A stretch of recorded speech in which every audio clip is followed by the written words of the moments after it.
So this is the lecture for the line up welding assignment. So for this particular assignment, we're going to be using 1/4 inch rod steel, and you are going to be learning about two different types of welding. The first kind of welding is a gas type welding called oxyacetylene welding, which means you're going to be using two different gases, which is acetylene and oxygen, and you're going to be generating a flame that is going to be hot enough to weld metal together. The second method you're going to be learning is called MIG welding, which is an electric type welding, where essentially you use the welder to complete a circuit and fuse two pieces of metal together. So you'll be learning a technique that also need to be sure to practice during studio time, and you will also be learning various cutting and metal chasing methods in order to create your sculpture. So with this particular assignment, I want you to think about how sculpture can be used in a linear fashion. Since we are using 1/4 inch linear round rod, you'll essentially be able to use line in a way where it can be interpreted as a three-dimensional drawing. So if you go back to your basics and think about, if you've ever taken a drawing class before, how does line communicate to the viewer? When you have a line that is straight and narrow versus a line that is maybe diagonal and thick versus something that is really gestural or jagged or something really curvy, all of those lines are interpreted in different manners. So what we'll do is we will look at various drawings of lines. We're going to look at some examples of previous student work from my 2D design class. They had a project called The Battle of Lines. So you can see different interpretations of how line can communicate different things. And then we'll bridge into some sculptural artists that are working with line as well. So first example I have here is lines that would typically start off as straight, but then they keep bending down in various different ways, almost to create like a topography or a mountain-like look where it feels really textural.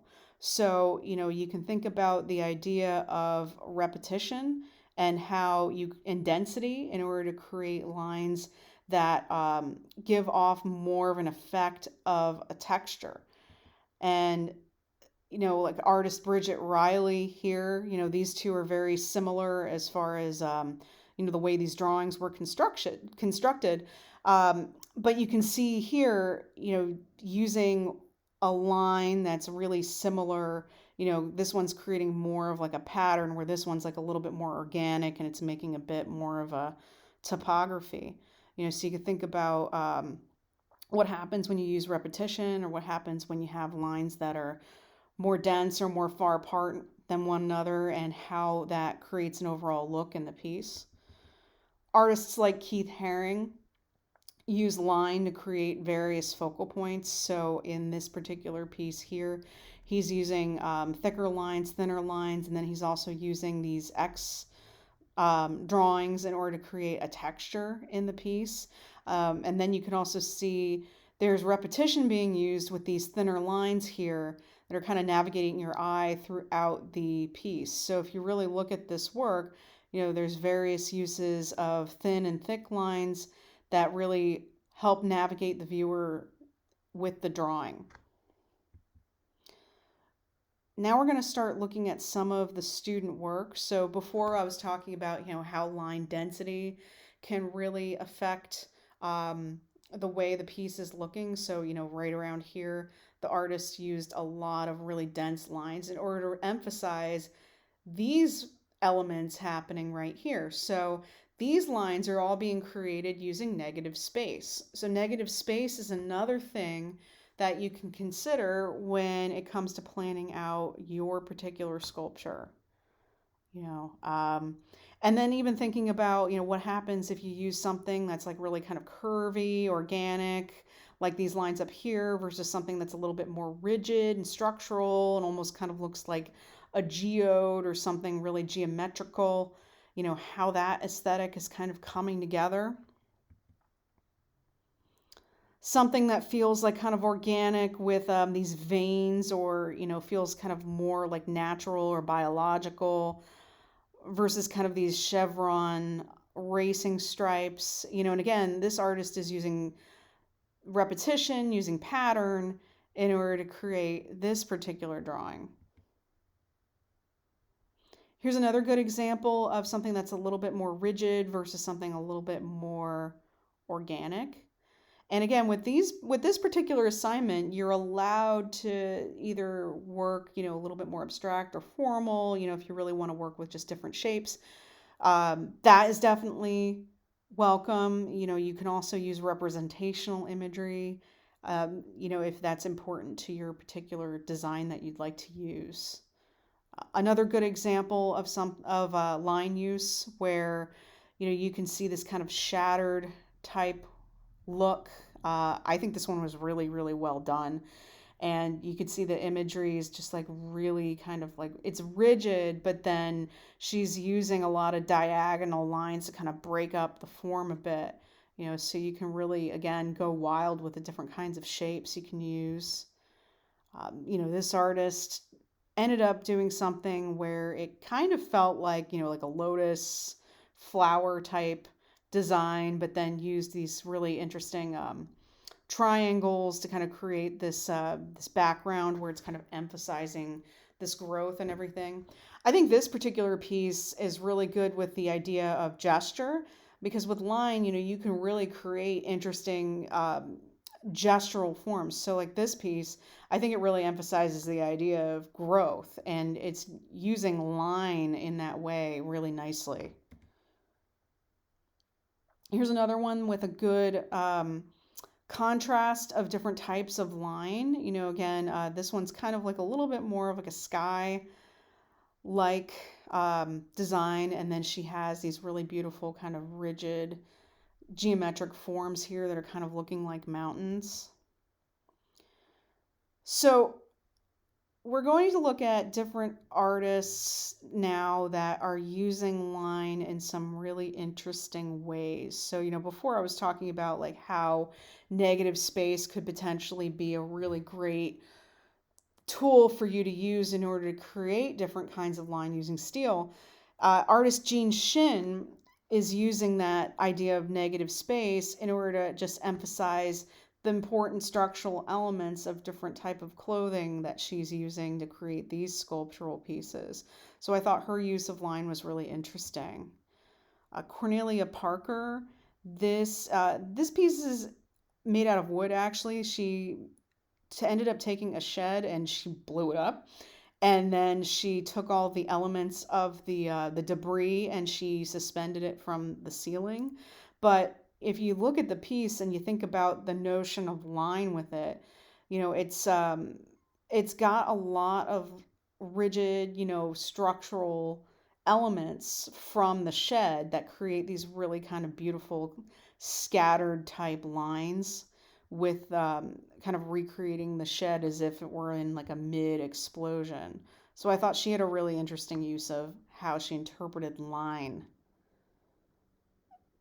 And your piece could be one overall gesture, and you can build on top of that. So Craig Randich, he's an artist that has a lot of architecture influence in his work, and I think what he's really great at accomplishing is creating a gesture just with one single line. So if you look at the scissors, they create one big wavy line that really navigates your eye beautifully across the sculpture. And here's another good example. This is a wall piece. This one happens to be made out of wood, but this potentially could be accomplished in steel as well. It'll be a lot of small cutting and welding pieces, but I thought the way he's using repetition and all these lines that are similar size, but then creating an overall longer gesture, is a really interesting look.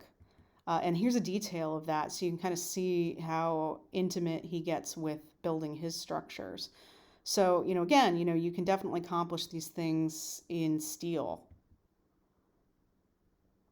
Martin Purrier, another good example of an artist that uses line. Again, this is another piece that is made out of wood, but I thought the way he's using wood in a structural way to create kind of that line density three-dimensionally was really well done. And again, this is a little bit more of a formal piece.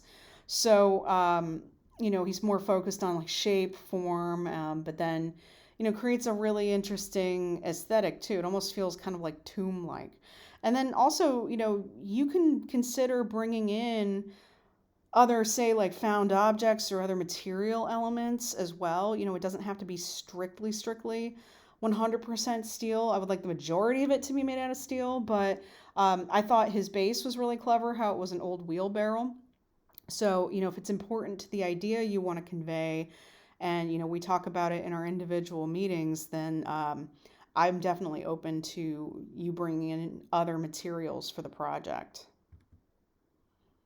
Next artist is Ryan Lampers, and I thought, again, he did a really beautiful job with making a nice gestural line. And, again, he's using steel in order to create his structures here. So the steel that you see in this photo here, it's a little thicker than what we were using, but, again, it's definitely accomplishable.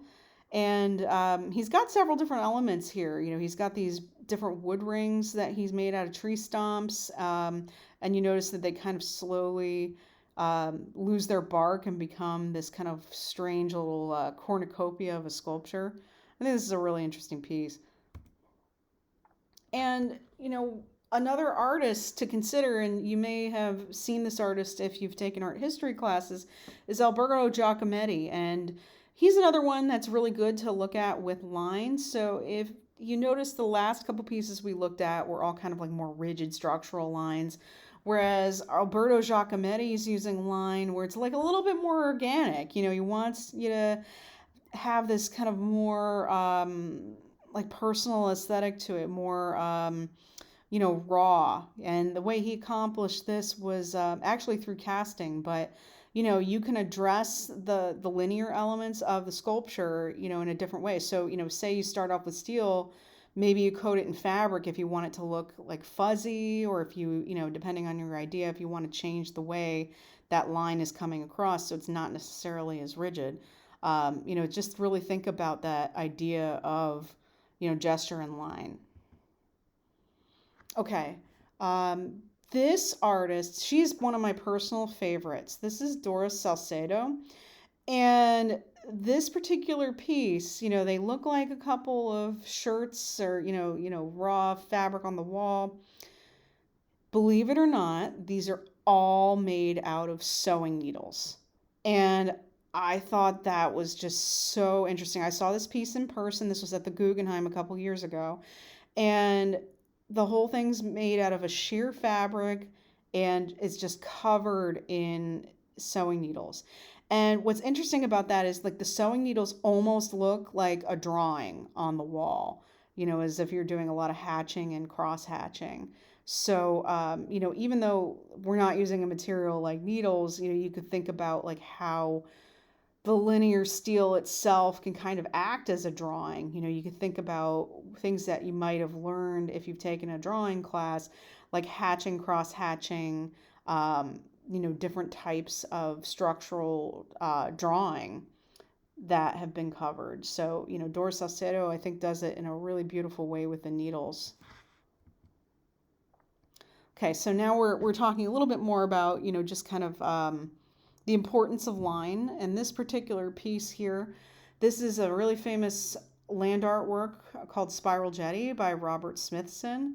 So the way he created this particular line was, altering the seashore.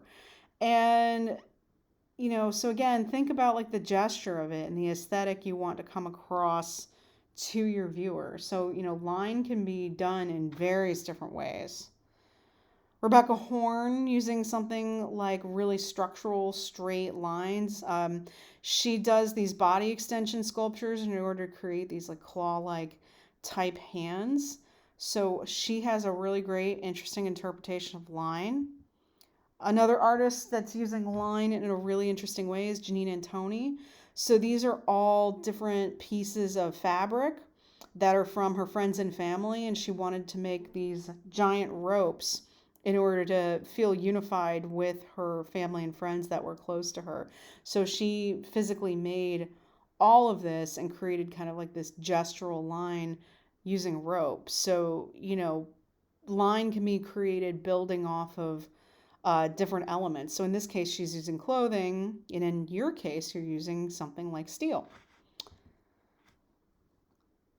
And like I said before, you can use line in a way that is creating something a little bit more representational. So this particular piece happens to be made out of neon, but with steel, you can bend and you can weld different shapes in order to accomplish something similar to this. So what's nice about the steel that we're using is it's thinner, so it's easier to bend, and it's pretty easy to work with once you get used to welding. But you can create representational imagery as well. So Zoe Vuckman and her created a uterus. And then, we're going back to another artist that worked a little bit more abstract, and this is Dimitar Lukanov. He's an artist from Bulgaria that creates a lot of work in the New York City area. This is in JFK. But he's a really good one as far as looking at line usage and kind of creating sculptural pieces that are emphasizing line and that are kind of gestural. So, again, these two pieces, totally different aesthetics. You can tell they're made by the same artist, but, using repeated elements of line. So, again, the sky is pretty much the limit. You can create something a little bit more formal like Dimitar Lukanov. You can create something that's a little bit more representational like Zoe Vuckman. But the big takeaway from this project is I want everyone to really learn how to weld and how to work with steel, because it's a pretty important sculptural skill to learn, and it's really helpful because when you build something out of steel, you can easily put a lot of materials on top of it. You can create things like armatures, which are structural pieces that are meant to be built on top of. So, if you look at a lot of sculptors that do work figuratively, say they make full body figures in clay or they make a full head in clay, they'll use something like an armature, which can be constructed out of anything that's going to be really strong or rigid, and steel's one of the best things you can build an armature out of. You can build armatures out of wood. You can do armatures out of layered cardboard or foam, but steel's really like one of the absolute best because it's strong and it's rigid and it can hold a lot of weight for the most part. So this is going to be a really important, viable skill for everybody to learn.